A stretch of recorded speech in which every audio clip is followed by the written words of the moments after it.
معراج تو آقا کو ملی ہے، ہمیں کیوں خوشی ہے؟ جس سے پیار ہونا اس کے ہر عروج سے پیار ہوتا ہے، اس کے ہر انعام سے پیار ہوتا ہے۔ اچھا یہ تقسیم آج سے نہیں ہے، یہ 1400 ایئر سے پرابلم ہے۔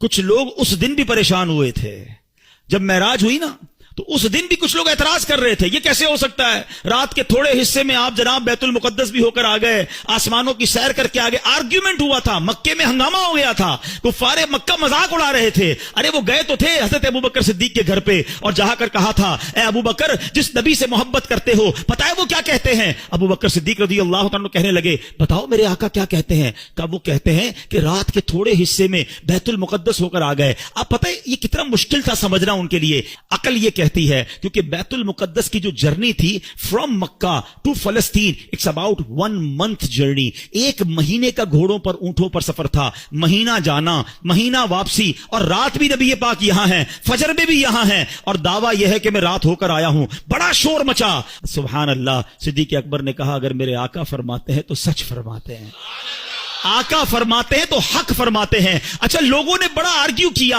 اے ابوبکر یہ تم کیسے کہہ سکتے ہو، یہ تھوڑی دیر میں اتنا بڑا سفر کیسے ہوا؟ حضرت ابوبکر صدیق نے کمال کا جواب دیا، کہتے ہیں میں تو اس سے بڑی بڑی باتیں بھی مانتا ہوں۔ وہ کہتے ہیں رب ایک ہے، میں نے دیکھا نہیں، میں مانتا ہوں ایک ہے۔ وہ کہتے ہیں جبریل قرآن کی آیت لے کر آتے ہیں، میں نے دیکھا نہیں جبریل کو قرآن لاتے ہوئے، قرآن میں نے مانا رب کی کتاب ہے، نہ قیامت دیکھی، نہ جنت دیکھی، نہ دوزخ دیکھی، جب میں تمام چیزوں کو بن دیکھے مانگتا ہوں تو جب میرے آقا فرما رہے ہیں تو سچ فرما رہے ہیں۔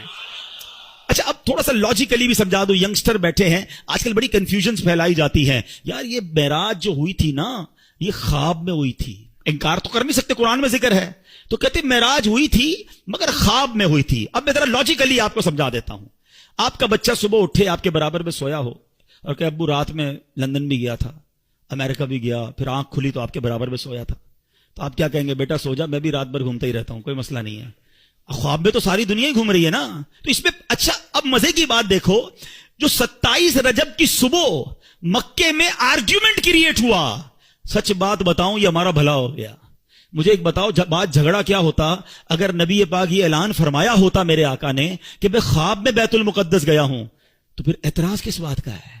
یہ اعتراض بتا رہا ہے، یہ آرگیومنٹ بتا رہا ہے کہ میرے آقا کا دعویٰ یہ تھا کہ میں جسمانی طور پر گیا ہوں، یہ سیر میں نے فزیکلی کی ہے، یہ آرگیومنٹ بتا رہا ہے، یہ کفار مکہ کا اعتراض بتا رہا ہے کہ نبی پاک نے 27 کی مارننگ ریویل یہی کیا تھا کہ میں جسمانی طور پر بیت المقدس گیا ہوں۔ ایمان والے اس وقت بھی مان گئے تھے، ایمان والے آج بھی مان رہے ہیں، ایمان والے اس وقت بھی خوش تھے، ایمان والے آج بھی خوش ہیں۔ اس وقت بھی ابو جہل کو